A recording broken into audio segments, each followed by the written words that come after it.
Welcome to Waking Up with AI, a podcast from Paul Weiss, featuring your hosts Katherine, Forrest, and Anna Gressel.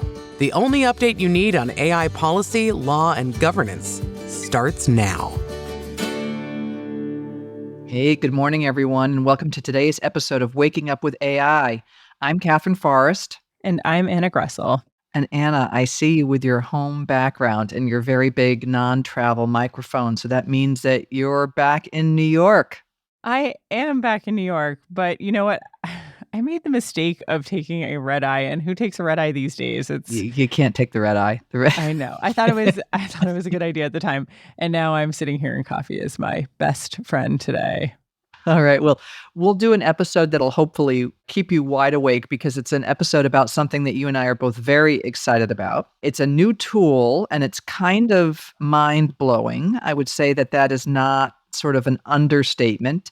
And it shows really, in my view, how transformative AI is becoming, but in ways that we perhaps didn't even anticipate. Yeah, for sure. We're going to be talking about Google's Notebook LM product. And I was just out in San Francisco and Palo Alto, and it was what everyone was talking about there all last week.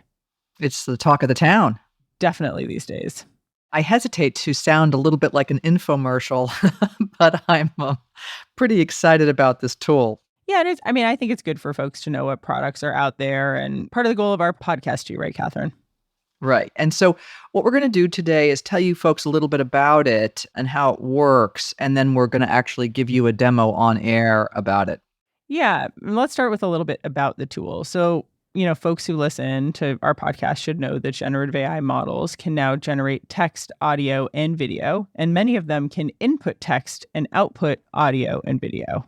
And that's some of the MLLM capabilities that we've talked about on prior episodes. And what Google's Notebook tool does is allows you to upload text and output a variety of things. But for today, we'll talk about its ability to turn any text into, Katherine, drum roll. Drum roll. Guess what? A podcast. Yep, a podcast. So we're going to do the podcast thing on our podcast today.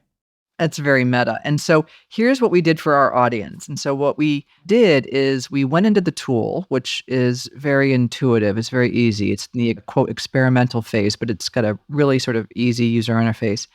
And we uploaded something that I have written. It's actually one of my articles so that we didn't have any sort of issues about permissions. And it's part of a book I'm writing. It's called Of Another Mind. And we gave this article that same name. And I asked the tool to do, within the context of the tool, is called a deep dive, which means turning it into a two-person podcast.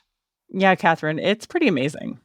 I'm a little embarrassed about it because it is, after all, my articles. So I want to give a disclaimer to the audience because the way the tool works is that it uses all of what it perceives to be the most important information from whatever you upload. And here it was the article. And if it's got a name associated with it, say an author, because I tried it with several different things that I had written, it always seems to mention the author's names in the most glowing terms. And so I want to have a disclaimer about that because that is not something I could control. So please ignore all of the references to Forrest this and Forrest that. Although it is true that you did write it, so, Well, I did, but it's still a little embarrassing. But let's get to the important point, which is I was originally going to talk to the audience, Anna, you and I discussed this, about having special guests on. And I was going to introduce these two guest podcast hosts to talk about this article and just play it. And then only afterwards announced to the audience that, in fact, it had been AI. But I thought maybe it's more interesting, as we talked about it, to listen to it knowing it's AI, and then people can sort of have a close ear to whether they can pick up on anything that's AI-like. Well, and I think it would be helpful for you to tell the audience or our listeners, how long did it actually take you to make it, and how did that process work? Well, it was really start to finish, really, from the time that I entered the website until the podcast was done. It was about 4 minutes. I uploaded the article, I pushed the deep dive button or clicked on it, and it produced the podcast then almost immediately. And did you have to do like a series of prompts? How did that work? No, there's no additional prompting. In fact, I wanted to prompt it to actually say, hey, we're guests of Katherine and Anna's, but I couldn't actually get the prompts to work with the uploaded material. But that didn't matter. It does show that you just sort of upload the material and let it do its thing. Interesting. All right. So let's dive in. Let's listen to about 4 minutes of this recorded podcast, and let's see if we can glean some of the tells of it being AI generated. Ever wondered what happens when AI gets like a little too smart? Too smart for its own good. Well, buckle up, because today we're diving into the wild world of AI ethics. It can be a wild ride. We're tackling legal scholar Katherine Forrest's essay, Of Another Mind, and let me tell you, it's a thought-provoking one. She's asking, what happens when our creations, AI and all that, start demanding rights? It's a fascinating question, and Forrest starts with something that's already happening. Corporations, believe it or not, having legal rights. Hold on. Wait, really? Corporations, like the ones with those catchy jingles we see on TV, those guys have rights. Exactly. They've been considered legal persons in the U.S. for over a century. It goes way back. It's all rooted in legal history. Mm-hmm. Like, take the case of trustees of Dartmouth College v. Woodward back in 1819. 1819, wow. Yeah, that's where the Supreme Court first said that corporations, as separate entities from the humans running them, have, get this, legal rights. So you're telling me a company, something I can't even see or touch, has more rights than like a tree or a river?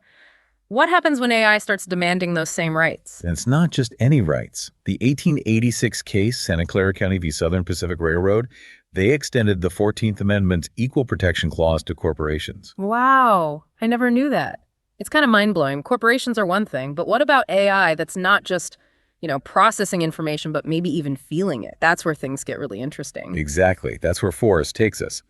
Her argument is, humans, we have this tendency to underestimate the consciousness of other beings. Animals, for instance. So with AI, maybe we shouldn't be so quick to dismiss the possibility of it, developing some level of sentience, actually experiencing the world in some way. It's like that saying, the more you learn, the more you realize how little you know. But now we're talking about machines that might be learning and evolving faster than we can keep up with. And we've already seen hints of this, haven't we? Like with Blake Lemoine and Google's LaMDA. Absolutely.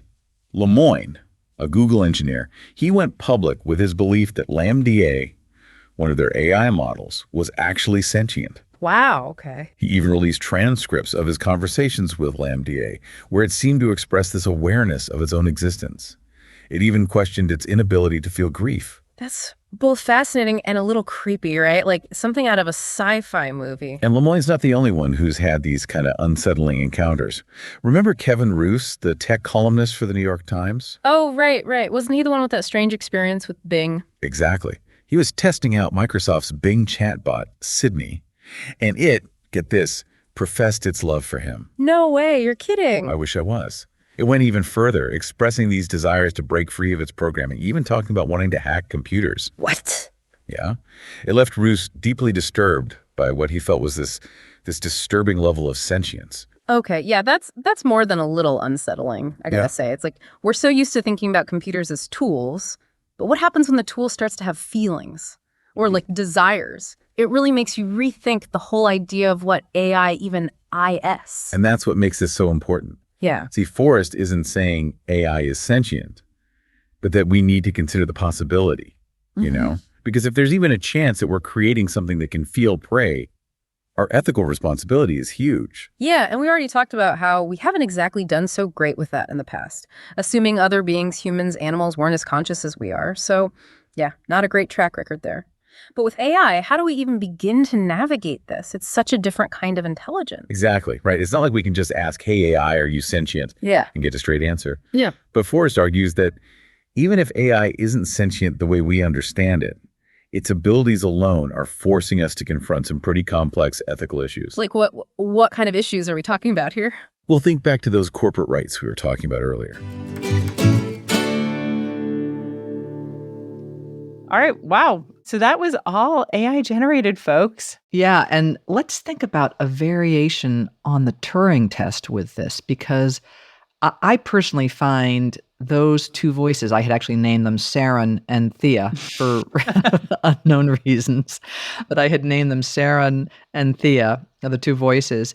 And the Turing test, back in its original incarnation was called the imitation game. And it was an exercise in which a computer, Alan Turing had come up with this, when a computer would be behind one door that was closed and a person behind another. And the concept was that a human who didn't know which door had the human and which had the machine, or if either had a machine, would pass notes through the doors, asking questions and engaging in conversation.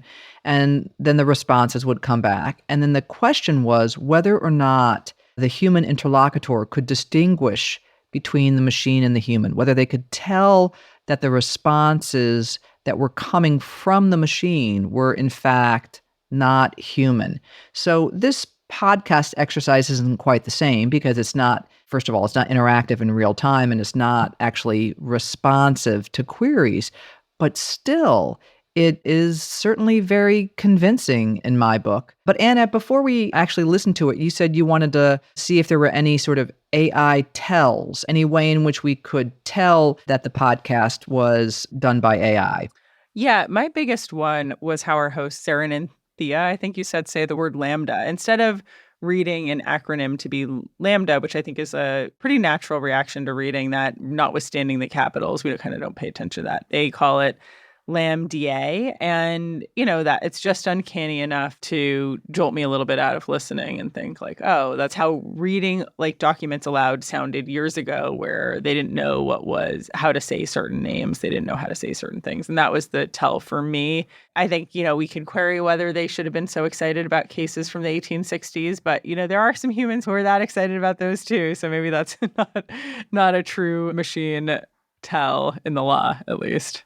Yeah, and I think that even some folks who aren't familiar with the Lemoyne testing of that and working with that particular model might have still called it lambda as opposed to lambda, but who knows? But I have a very important question for you, which is, are we out of a job as podcast hosts now, Anna? Are you thinking about giving up our day jobs in the law? I mean, we love our jobs. I know that people on the line probably know this, but we absolutely adore what we do. So I don't think we're giving it up anytime soon, but I also don't think we've quite achieved that 100 million listener goal we set out for ourselves. We're on our way there though, right? That's right. But seriously, folks, this is impressive, and it gives us all a sense of what kinds of tools are coming our way. In the media area here, there's also a number of teaching applications that are associated with the tool. And it's not the only podcast tool out there. There are others out there. This was the one that is really gathering a lot of momentum from audience awareness. And when I mean audience, I mean sort of really the public, not just the folks listening to my podcast. It's really interesting to listen to, and I encourage folks to go and to try it out themselves. I agree. It's completely interesting stuff. And I'm glad today we did a podcast of a podcast. Which is very meta. All right, that's all we've got time for today. And Anna, since I see you mostly through Zoom, given our respective travels for the client, I'm actually wondering whether or not you're in fact AI. How will I know? What's my Turing test? We're going to have to come up with one of those anti-fraud secret words that we can tell each other when we actually see each other over Zoom. But for now, you can just trust that I'm real. Here's the real Anna Gressel signing off. See you folks next week. Thanks for listening to Waking Up with AI. Be sure to subscribe in your favorite podcast app to stay up to date on the latest in AI policy, law, and governance. For more information on Paul Weiss, go to our website at www.paulweiss.com. This podcast is not intended to provide legal advice, and no legal or business decision should be based on its content. Past results are no guarantee of future outcomes.